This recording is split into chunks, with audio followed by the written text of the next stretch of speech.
누리는 삶 따랐습니다. 믿음 안에 누리는 삶. 아멘. 인생은 누구를 만나냐에 따라서 우리의 운명과 우리의 삶이 달라질 수가 있습니다. 그래서 어떤 친구를 만나느냐, 어떤 스승을 만나느냐, 우리가 어느 가정에서 태어나느냐, 어떤 환경 속에서 우리가 출생하느냐 굉장히 중요한 것입니다. 그런데 이 모든 만남이 아무리 잘 되었어도 꼭 이분을 만나야만이 하는 분이 있습니다. 그리고 이분을 만나지 않으면 우리의 인생에 의미도 없고 또한 삶의 의미를 상실하는 것을 볼 수가 있습니다. 또 우리는 다른 것을 다 우리가 불우한 환경 속에서 만남이 있었을지라도 꼭 이분을 만나면 우리 인생이 역전될 수 있는 분이 있습니다. 이분이 누구냐? 바로 예수 그리스도로 가는 예수님이라고 하는 분입니다. 저는 오늘 성경을 통해서 예수님에 대해서 오늘 말씀을 나누려고 합니다. 아브라함 링컨이라는 사람은 그의 삶 가운데 가나안을 유산으로 물려받았습니다. 그리고 어머니의 낡은 성경책, 그것이 전 유산인과 같이 여겨졌지만, 그러나 그의 삶 가운데 하나님 앞에 매달리고 예수님을 만나고 하나님 만났더니만 하나님은 당대를 움직일 수 있는 가장 훌륭한 인물로 사용하셔서 가장 존경받는 대통령이 되도록 그의 삶을 축복하여 주었습니다. 우리는 성경에 야베스라고 하는 인물이 나옵니다. 야베스는 불우한 가정에서 홀어머니 밑에서 자라났습니다. 그리고 어떤 불구자라고 이야기하는데 그가 하나님 앞에 간절히 기도하고 하나님께 매달렸더니만 그 당대의 가장 유명한 사람이 되고 영향력 있는 사람이 되었다고 성경은 나와 있는 것을 알 수가 있는 것입니다. 우리는 많은 역사적인 인물이나 아니면 이와 같이 성경의 인물을 통해서 볼 수 있는 것은 우리의 환경과 우리의 처지, 우리의 출생 성분이 때로는 힘들고 어려웠을지라도 불우할지라도 하나님께서 만나주시고 하나님이 함께 하시는 인생은 축복되었다는 사실을 알 수가 있는 것입니다. 여러분, 그렇습니다. 현대인들은 많은 스트레스를 받고 있죠. 정신적인 스트레스뿐만 아니라 심리적으로나 그리고 또한 여러 가지 스트레스를 많이 받고 벼랑 끝에 서 있는 것 같이 우리의 삶에 살고 있습니다. 우리나라 교부에 술 소비량이 굉장히 많다고 합니다. 세계보건기구에 의해서 보고된 바에 의하면 세계 15세 인구 1인당 연간 알코올 소비량, 15세 이상의 연간 알코올 소비량은 2010년 기준으로 6.2리터였습니다. 그런데 우리나라는 바로 2배에 달하는 12.3리터나 된다는 겁니다. 여러분, 2012년 통계에 의하면 고급 위스키를 가장 많이 소비한 나라가 우리나라고 가장 많이 수입한 나라가 우리나라로 보고되고 있습니다. 한국보건산업진흥원에서 의하면 음주로 인한 남성의 간절한 사망률이 주요 선진국보다 높게 나타나는 등 술 소비에 따른 건강 위협이 높이 나타나고 있다라고 권면합니다. 그래서 정부는 적극적으로 술 소비량을 줄여야만이 국민들의 건강을 바로 안전으로 담보할 수 있다. 그래서 건강을 위해서 술 소비량을 줄여야 된다라고 보고되어 있습니다. 왜 국가에서 이 술 소비량을 놓고 이야기하고 또 많은 사람들이 술 소비량이 많다, 위스키 술이 많다 이와 같이 이야기하는 것이 무엇입니까? 건강을 염려할 정도로 우리가 술을 많이 마신다는 것은 그만큼 스트레스가 우리 국민에게 많다는 사실을 반증하여 주고 있는 겁니다. 현대인들이 고민이 많아요. 그래서 안정감이 없습니다. 마치 정글에서 바로 이와 같이 그의 삶 가운데 생존을 위해서 끊임없이 거칠게 싸워야 되는 삶과 같이 우리가 거친 환경, 닥치는 위험들, 그리고 또한 여러 가지 덫들, 또 정말 발생하는 많은 문제들 가운데 우리가 대처하고 이 생존 경쟁 속에서 살아나기 위해서 우리는 한시도 긴장의 끈을 놓을 수가 없다는 겁니다. 그래서 현대인들은 긴장감에 빠져 있기 때문에 안정감이 없어서 이와 같이 스트레스도 질병도 많이 있다는 사실을 알 수가 있는 것입니다. 그런데 예수님께서 뭐라고 했느냐? 예수님은 마태복음 11장 28절에 수고하고 무거운 짐진 자들아 다 내게로 오라 내가 너희를 쉬게 하리라. 그래서 우리 현대인들을 향해서 예수님 뭐라고 했습니까? 성경은 수고하고 무거운 짐진 자가 있느냐? 다 내게로 오라는 겁니다. 내가 너희들을 쉬게 하겠다는 거예요. 우리에게 평안을 주고 안식을 주도록 우리 주님은 내게 오라고 말씀하여 주시는 것입니다. 그래서 이게 수고한다, 짐을 진다, 멍에를 맨다, 이 뜻이 무엇입니까? 인생은 마치 수레를 가득 짐을 싣고 수레를 끌고 가는 바로와 같이 소와 같이 우리 인생의 무거운 짐들을 많이 지고 우리가 가고 있다는 겁니다.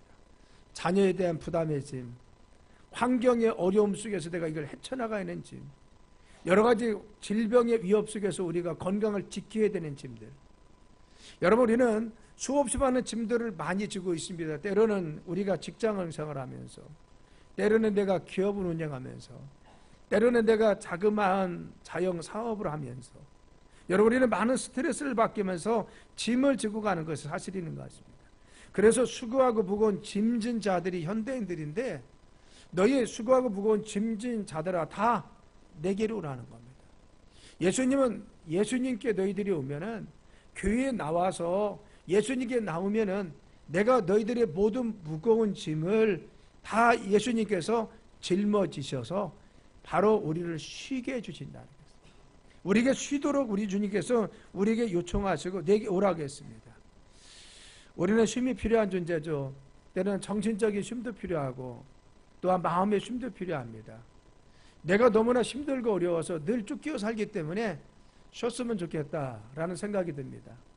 그리고 쉬긴 쉬는데 여전히 정신적으로는 마음은 생각은 내 염려와 근심에 빠져있기 때문에 정말 내가 편안하게 쉬었으면 좋겠다라고 생각하는 사람이 있습니다. 어쩌면 그런 것 때문에 많은 사람들은 때로는 마약을 취하기도 하고 또한 술을 먹기도 하고 깊은 잠을 자거나 잊어버리려고 노력하는 것이 사실입니다.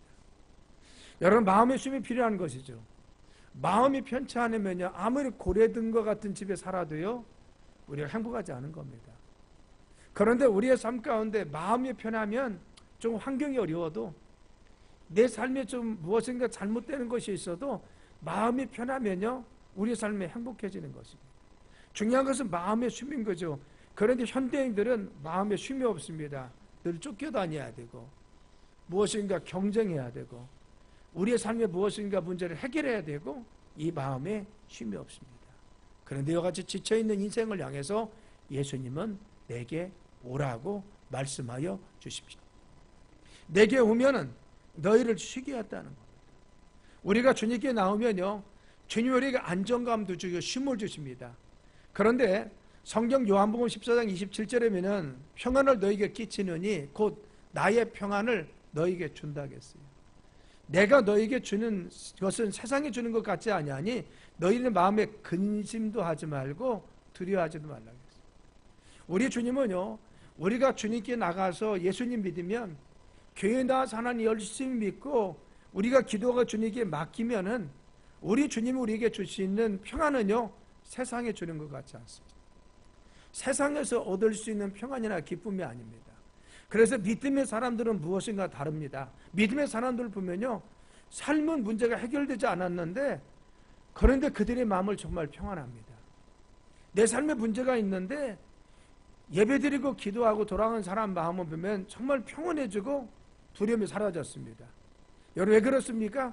주님이 우리의 마음속에 평강 주시고 평안함 주시고 안정감 주시기 때문에 그런 믿음이 생기는 것입니다. 그런데 하나님은 바로 이게 믿고 주님께 맡기고 기도하고 믿음으로 살아가는 사람들은 그들의 삶이 한 달이 지나고 그리고 두 달이 지나고 그리고 세 달이 지나고 1년이 2년 10년이 지나고 나면 그 평안한 가운데 삶이 정말 평강 가운데 인도받는 것을 알 수가 있는 것입니다. 세상에 줄 수 없는 평안, 세상에서 얻을 수 없는 평안입니다. 그래서 우리는 환경이 좋아야만이 내 삶에 문제가 없어야만이 평안한다고 하지만 그러나 믿음의 사람들은 열심히 기도하고 주님께 나와서 예배드리고 신앙생활을 하는 사람들은 바로같이 믿음으로 사는 사람은 마음에 그냥 평안이 주어집니다. 삶은 변화되지 않았어도 믿음으로 기도하는 사람은 평강이 주어지는데 지나고 나면 바로 그의 삶에 이루어지는 것을 알 수가 있습니다. 지난 4차 우리가 성전 건축에 대한 특별 새벽 기도를 하면서 제가 처음에 말씀드린 것이 여러분 기도 제목을 적어서 성전 건축을 잘 이루어주세요 라는 기도 제목 플러스 우리의 가정의 문제, 자녀의 문제, 삶의 문제도 같이 기도합시다 라고 했어요. 제가 어느 장로님 댁에 어제 신방을 갔더니만요, 그 장로님 댁의 기도 제목이 목사님 이것도 이루어지고 이것도 이루어지고 이것도 이루어졌습니다. 그래서 40일 동안 하나님께서 기도했더니만 풀어지지 않을 문제가 풀어질 것 같이 주님이 역사하시고, 또 마지막까지 하나님께 간구했더니 어느 날 평안도 주시고, 또 주변 사람들이 이야기해서 그 말씀들을 이루어 주셔서 이와 같이 다 응답 받았습니다. 이게 뭐예요? 믿음의 사람. 믿음의 사람들은요, 무엇인가 지금은 달라진 거 없어요. 지금 환경이 변한 거 없습니다. 그런데 나와서 하나님 앞에 나와서 예배드리고 그리고 기도하고 간구하면 하나님이 그 삶 가운데 믿음도 주시고, 또 이 신앙을 보셔서 하나님은 시간이 지나고 때가 되면 우리에게 응답하여 주십니다. 그래서 믿음의 사람들은 마음속에 나도 모르는 평안이 내 속에 있더라는 것입니다. 그렇습니다, 여러분. 예수님 안에 있으면 우리는 평안하고 안식을 누릴 수가 있습니다. 예수님께 나오면 우리의 삶에 정말 평강 가운데 이후의 삶이 자유함을 얻을 수 있는 것입니다. 그런데 어떤 자유를 주십니까? 첫째는 죄에서부터 우리를 자유케 해주십니다. 여러 인간이 두렵고 수고하고 고통에 빠져온 것은 언제부터인 줄 압니까? 인간이 죄를 지면서부터입니다. 하나님께서 만들었던 최초 인간 아담과 하와는요, 아무런 근심도 없었습니다. 늘 평강 가운데 늘 염려하지 않고 살았습니다. 그런데 아담과 하와가 죄를 지으면서 시작해서 이 죄가 결국 우리의 삶에 근심을 심어주고 염려를 심어주고, 그리고 사단이 주는 각종 저주와 우리의 삶의 악순환들이 찾아온 것이 무엇입니까? 죄를 짓고 나서 우리 인간에게 주어진 고통이고 죄의 결과라는 것을 성경은 말씀하고 있습니다. 죄 짓기 이전에 우리는 하나님과 늘 대면하고 살았던 우리는 평안했습니다. 그런데 죄를 지으면서부터 바로가 우리 삶에 고통이 왔어요. 수고가 왔습니다. 염려가 왔습니다. 근심이 있었습니다. 저주가 있었습니다. 우리에게 질병에 찾아온 것입니다. 그런데 이와 같이 갈등과 질병 속에 또한 고통 속에 살아가던 이 정말 인간을 위해서, 억눌림 속에 있는 우리를 위해서 바로 예수님께서 이 땅에 오셔서 우리의 모든 죄값을 이 십자가상에서 짊어지시고, 그리고 죄값을 다 치러주셔서 우리의 죄를 없애 주었습니다. 그래서 마귀가 가져다 준 죄의 싹스로 왔던 고통이나 사망이나 저주들을 이제는 끊어내시고 우리를 하나님 자녀 삼아주셔서 우리를 하나님 반열의 축복 가운데 거하도록 만들어 주셨다는 거예요. 이 사설을 성경 로마서 8장 1절 2절이면 그러므로 이제 그리스도 예수 안에 있는 자에게는 결코 정죄함이 없나니 이는 그리스도 예수 안에 있는 생명의 성령의 법이 죄와 사망의 법에서 너를 해방시키셨다고 말씀하여 주시는 것입니다. 우리가 이전에는 죄악 가운데 빠져 있었을 때는, 하나님 모를 때는, 하나님께서 벗어나 있을 때는 우리가 바로 죄와 사망의 법에 의해서 지배받고, 그리고 마귀의 종로로 타면서 정말 끌려다니면서 어둠 속에 있었습니다. 그래서 요한복음 10장 10절에는 도적이 오는 것은 도적질하고 죽이고 멸망시킨다 했습니다. 인간이 지었던 최초의 죄를 통해서 마귀가 틈을 타서 우리의 삶에, 내 속에 들어와서 결국은 우리의 삶에 들어와서 어떻게 합니까? 도적질해 갑니다. 내 건강도 도적질해 가고, 내 삶의 행복도 도적질해 가고, 내 삶의 기쁨도 도적질해 가고. 여러분, 도적이 오면 우리 것을 잃어버리는 것입니다. 우리 가정의 행복도 도적질하고, 내 경제적인 부유도 도적질해요. 만족감도 없습니다. 늘 두려움 속에 살아갑니다. 도적질합니다. 죽입니다. 하나님과 멀어지게 하고 멸망시키고 지옥으로 끌고 가는 것이 악한 마귀인 것입니다. 여러분, 그렇습니다. 도적이 오면요, 이와 같이 우리를 죽이고 멸망시키고 우리의 삶을 도적질해 가더라는 것입니다. 여러분, 그래서 우리는 어떻게 살았습니까? 그동안 바로 진노의 자녀가 되어서 속고 살았습니다. 이 사설을 오늘 본문이었던 에베소서 1장 1절에서 3절이면은 그는 허물과 죄로 죽었던 너희를 살리셨는데, 이전에 죄 가운데 있을 때 그때 너희는 그 가운데서 행하여 죄와 허물 가운데 행하여 이 세상 풍조를 따르고 이 세상 사람들과 똑같이 살았다는 거예요. 여러분, 세상 사람들은 하나님 믿지 않습니다. 꼭 신앙생활을 해야 되냐 생각합니다. 이 세상 사람 풍조를 따르고 공중 권세의 자문자를 따랐으니 곧 지금 불순종의 아들들 가운데 역사하는 영이 있다는 겁니다. 그렇죠. 바로 이 세상 풍조를 따는 세상 사람들은 나 예수 믿지 않아 이것으로 끝나는 것이 아니라 그들을 지배하고 있는 악한 영이 있는데 이걸 뭐라고 하냐? 바로 진노의 자녀라고 합니다. 그래서 말하기를 너희는 전에는 우리도 다 그 가운데서 행하여 우리 육체 육심을 따라 지내며 육체와 마음이 원하는 것을 하여 다른 이들과 같이 본질상 진노의 자녀였다는 거예요. 그래서 우리는 예수님 믿기 이전에 바로같이 하나님 믿지 않는 사람은요 진노의 자녀. 진노의 자녀는 뭐예요? 마귀의 종되어 산다는 겁니다. 마귀에 끌려 산다는 겁니다. 그래서 마귀는 우리의 삶의 죄악 가운데 들어와서 우리의 삶을 도적질해 갑니다. 행복도 도적질해 가고 기쁨도 도적질해 가고 하나님 축복도 도적질해 가고. 그렇죠. 진노의 자녀로 살았다는 겁니다. 즉 사주, 팔자, 운명에 매여 살게 만드는 겁니다. 여러분 세상에 있는 사람들은요 사주, 팔자, 운명에 매여 삽니다. 세상이 그러면 그럴 수밖에 없고 내가 팔자가 그러면 팔자대로 살아갑니다. 그래서 운명에서 벗어날 수가 없습니다.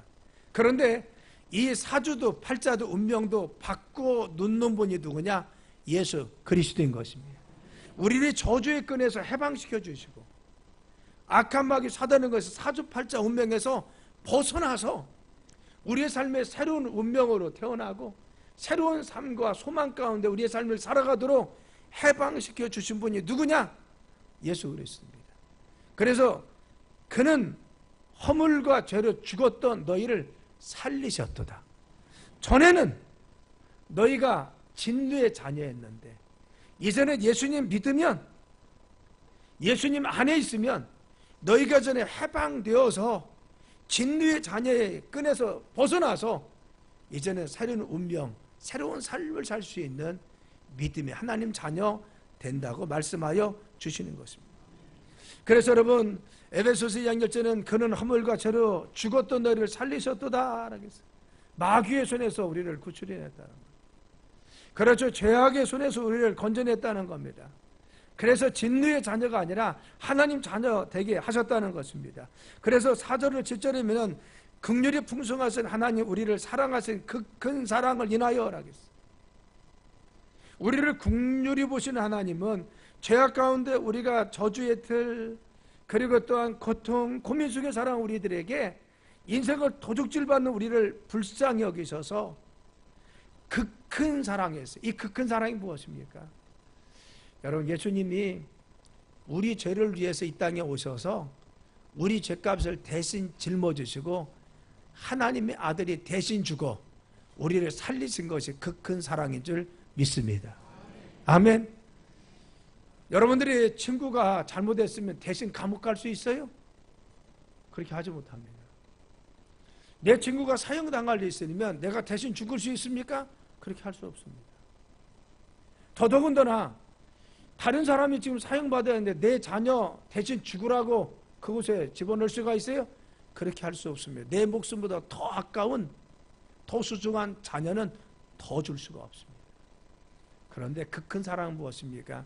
하나님은 죄로 인해서 멸망받고 영원히 지옥 가고 죽을 수밖에 없는 우리를 위해서 우리의 모든 죄와 저주를 다 짊어지시도록 당신의 아들을 이 땅에 보내셔서 우리의 죄짐을 다 짊어지시고 우리가 흘릴 피를 대신 흘리게 하시고 우리가 죽어야 될 죽음을 대신 죽게 하셔서 우리의 죄를 대신 짊어지시고 씻어 주었다는 겁니다. 이것이 뭐예요? 그 큰 사랑이에요. 하나님의 그 사랑이 얼마나 크냐고 합니다. 우리 인간은 누군가를 위해서 내가 죽을 수 없는데 하나님은 나를 살리기 위해서 영원한 멸망과 저주 가운데 나를 건져내기 위해서 지옥에서 나를 건져 천국 백성 삼아주시고 저주 가운데서 건져 우리를 축복해 주시고 불행 속에서 건져내어 우리를 복되게 해주시기 위해서 우리 대신 이 죄를 씻어주기 위해서 내 대신 피 흘려 예수님을 이 땅에 보내 죽게 하셔서 나를 사망 가운데서 저주 가운데 지옥에서 건져 주었습니다. 이것이 그 큰 사랑이에요. 그래서 그 큰 사랑을 인하여 허물로 죽은 우리를 그리스도와 함께 살리시고, 그래서 예수님이 대신 죽으셔서 우리를 살려주었어요. 우리의 죄값을 치러줬으니까 우리가 살아날 수가 있었어요. 하나님의 자녀가 될 수가 살리셨고, 너희는 그 은혜로 구원을 받았다. 구원을 받았다. 여러분, 우리가 예수님으로 말미암아 구원받고 하나님 자녀된 걸 믿으시길 간절히 축원합니다. 그 사실을 에베소서 2장 8절에 10절에 이렇게 말씀합니다. 한번 띄워봐요. 자, 읽습니다. 자, 시작. 너희는 그 은혜에 의하여 믿음으로 말미암아 구원을 받았으니 이것은 너희에게서 난 것이 아니요 하나님의 선물이라. 행위에서 난 것이 아니요 이는 누구든지 자랑하지 못하게 함이라. 우리는 그가 만드신 바라 그리스도 예수 안에서 선한 일을 위하여 지으심을 받은 자니, 이 일은 하나님이 전에 예비하사 우리를 그 가운데서 행하게 하려 하심이니라. 아멘. 우리를 어떻게 살리셨어요? 그러면 내가 정말 마귀의 손에서 벗어나고 지옥에서 우리가 천국의 자녀, 천국의 시민권을 얻고 지옥 갈 사람이 천국 갈 수 있는 비결은 무엇입니까? 오늘 8절에 너희가 그 은혜로 인하여 라겠어요. 그래서 은혜는 거저주는 것입니다. 우리가 받을 자격이 있는 거저주는 은혜로 인하여서 믿음으로 구원을 받았나니 이것이 너희에게서 난 것이 하나님의 선물이라겠어요. 우리가 하나님 자녀가 된 것은요, 내가 잘나고 똑똑하고 내가 의로운 일을 하고 내가 선하게 살고 내가 헌금을 많이 해서 이것이 아니라는 거예요. 그냥 은혜로 주셨어요. 그냥 거저 주셨다는 겁니다. 그냥 선물로 주었어요. 너희들이 이거 그냥 받아들이기만 하면 내가 영생을 주고 하나님 자녀 삼아 주신다는 거예요. 어느 왕자가 있었습니다. 어느 날 민정사찰을 나갔어요. 백성들이 어떻게 사는지 신하들과 말을 타고 나갔는데 어느 마을을 지나다 보니까 왕자가 지나간다니까 거제한 사람이 머리를 조아리고, 그리고 고개도 들지 못하는 거지, 불쌍한 거지가, 자기 뚜리 거지가 하나 있었어요. 그래서 말을 멈추고 그를 바라봤더니만 너무 안타까워서 왕자가 자기가 가지고 있는 좋은 시계를 벗어가지고 그에게 주었습니다. 받으라고 하니까 이 거지가 말하길, 왕자님, 나는 받을 자격이 없어요. 내 손은 이렇게 때가 많고 왕자님 손 같지 않고 내 옷은 헐어 있는데 왕자님 옷 같지 않습니다. 나는 이같이 쫙한 사람인데 왕자님이 잤던 그 좋은 시계를 내가 도무지 찰 수가 없어요. 받을 자격이 없어요 라겠어요. 그때 왕자가 그랬습니다. 아니야, 내가 너희 그냥 거저 선물로 주는 거니까 받아 라겠어요. 왕자님, 나는 받을 자격이 없어요. 받을 자격이 없어요. 아니야, 내가 그냥 선물로 주니까 받아 라겠어요. 그래서 그 거지가 왕자가 주는 시계를 받았더니만 내 것이 되더라는 겁니다. 우리 인간이 그래요. 하나님이 선하십니다. 완전하십니다.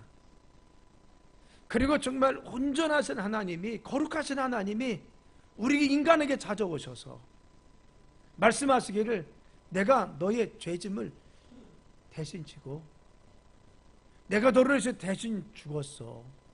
그래서 피 흘려 죽어서 너의 죄를 씻어 주었어. 그리고 이것을 믿기만 하면 너희들이 지옥에서 벗어나서 하나님 자녀가 되고 너희의 죄짐이 다 씻어지고 너희들이 지옥에서 천국 가고 하나님의 축복 가운데 거할 수 있도록, 마귀의 종에서 하나님 자녀 축복받을 수 있도록 내가 너희에게 거저 선물로 줄 테니까 이거 믿기만 해 라고 말씀해요. 그냥 말씀하는 겁니다. 너희들이 예수님 우리의 죄짐도 짊어지시고 저주도 다 짊어지셔서 우리의 죄도 그리고 저주도 질병도 다 짊어졌었음을 너희가 그냥 마음속에 그냥 믿고 선물로 받기만 해, 인정하고 받아들이기만 해. 그러면 다 네 것이 돼. 이게 뭐요? 선물입니다. 선물은 내가 막 손을 씻고 오고 내가 또 옷을 가르고 아닙니다. 선물은 주면 받으면 되는 겁니다. 내가 부족할지라도 연약할지라도 왕자님 너무 감사합니다. 나는 받을 자격 없지만 눈물로 받으면 내 것이 되는 겁니다. 우리 인간은요, 내 자신을 생각할 때 나는 죄인이고 나는 부족한 것도 있고 어제도 잘못했는데 주님 말씀하시기를 너희들이 예수님이 십자가에서 너희 죄를 다 씻어줬으니까 이 사실을 믿기만 하고 마음속에 받아들이기만 하면 너는 하나님의 자녀가 되고 예수님이 네 안에 가서 너희들이 모든 죄를 씻어주셔 이거 선물이야 받아 라고 했을 때 아멘하고 이 사실을 인정하고 받아들이는 게 뭐냐? 영접한다는 거예요. 인정하면 돼. 우리는요 내가 예수님이 내 죄를 사해 주는 것은 어떠한 막 노력해서 되는 것이 아닙니다. 이 사실을 내 마음속에 받아들이고 그렇습니다. 예수님이 천년전에 내 죄를 위해서 대신 죽으셔서 나의 죄가 씻어진 줄 믿습니다. 내가 인정하고 내 마음속에 받아들이고 입술로 시인하고 믿으면 우리는 하나님의 자녀되는 권세가 주어지십니다. 그래서 요한복음 1장 12절에 말씀하시길 영접하는 자 곧 그의 이름을 믿는 자들에게는 하나님의 자녀가 되는 권세를 주셨느니라. 아멘. 여러분 예수님이 구세주입니다.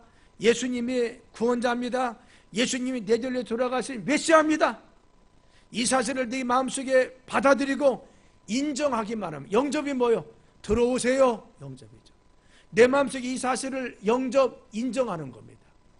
이 사실을 내 심령 속에 받아들이는 겁니다. 내 삶에 이 예수님의 십자가 사건이 이루어진 것을 내가 믿고 시인하는 겁니다. 이걸 인정하면은 우리는 하나님의 자녀되는 권세가 주어지십니다. 그래서 우리는 구원은 어떻게? 선물로 주어지는 거예요. 선물로 주어지는 거예요. 우리가 이와 같이 선물로 하나님께서 주어져요. 그래서 뭐라 하겠어요? 바로 이것이 너에게서 난 것이 아니요 하나님 선물이라. 행위에서 난 것이 아니니 이는 어느 누구든지 자랑치 못하게 합니다. 나는 너보다 훨씬 더 도덕적으로 살잖아. 너보다 내가 이전에 훨씬 더 깨끗했잖아. 이거 자랑할 것이 없다는 겁니다. 다 죄인입니다. 중요한 것은 예수님의 이 십자가 사건을 믿고 있느냐 안 믿고 있느냐. 내 죄를 위해서 사함받은 것을 내가 인정하고 받아들이고 내 죄를 위해서 예수님이 짊어지시고 죽으셔서 내 죄가 사함받았구나. 이것을 믿기만 하면 어느 누구든지 하나님의 자녀 됩니다. 지옥의 백성이 천국 백성 되고 마귀의 종이 하나님의 자녀가 됩니다. 세상의 저주 가운데 있는 우리들이 하나님의 축복 가운데 거할 수가 있습니다. 그래서 요한복음 10장 10절에 뭐라고 했어요? 바로 내가 온 것은 양으로 생명을 얻되 더 풍성히 한다고 했어요.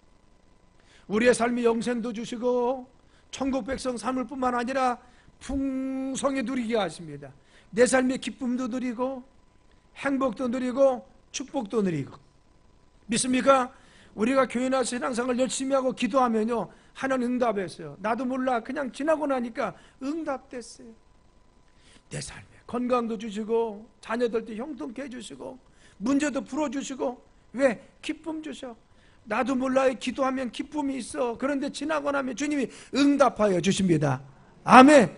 그렇죠. 우리를 살리셔서 이와 같이 말씀하여 주시는 것입니다. 그래서 로마서 8장 1절 2절에 그러므로 이제 그리스도 예수 안에 있는 자는 결코 정죄함이 없나니 이는 그리스도 예수 안에 있는 생명의 성령의 법이 죄와 사망의 법에서 너를 해방하였습니다. 우리 예수님께 나와서 예수님 믿으며 내가 신앙생활하며 내가 주님께 예수님 믿고 기도하고 믿음으로 살면 죄 가운데서 저주 가운데서 문제 가운데서 질병 가운데서 해방시켜줄 줄 믿습니다. 이것이 주님 법입니다. 그래서 우리의 삶은 믿는 자에게 누리는 복이 있습니다. 우리는 믿음의 사람은 이전과 다릅니다. 예수님 믿기와 이전과 다릅니다. 내 삶에 기도하는 사람, 믿음으로 사는 사람은 이전에 믿음이 없을 때와 다릅니다. 내 삶에 누림이 있습니다. 기도하는 사람, 믿음으로 사는 사람, 하나님께 나와서 믿음 가운데 사는 사람, 내 삶의 가정도 누리게 하시고 행복도 누리게 하시고 미래의 기쁨도 누리게 하시고 우리 삶에 풍족함도 주시고 마음속에 평안도 주셔서 누리게 하십니다. 사랑하는 성도 여러분, 여러분의 삶에 수고하고 무거운 짐을 지고 있습니까? 이 귀한 예수님께 짊어지고 다 맡깁시다. 기도에 맡기고 내가 신앙생활 하지 않았어요?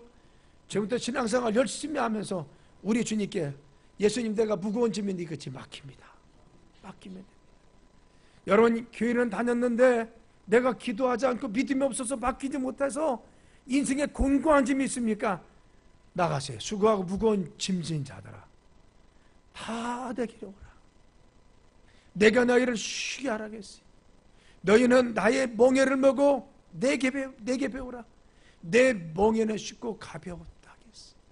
우리가 주님께 나가서 주님께 우리의 멍에, 우리의 곤고한 짐, 우리의 문제들을 맡기고 기도하고 나가면, 믿음 가운데 있으면 우리에게 쉼을 주시고 평강 주셔서 우리에게 누림의 복이 있을 줄 믿습니다. 우리 모두 하나님 주신 이 귀한 축복과 평강과 은혜를 누리는 우리 갈막교회 모든 성도들이 되시길 예수님의 이름으로 축원합니다. 기도합니다. 하나님,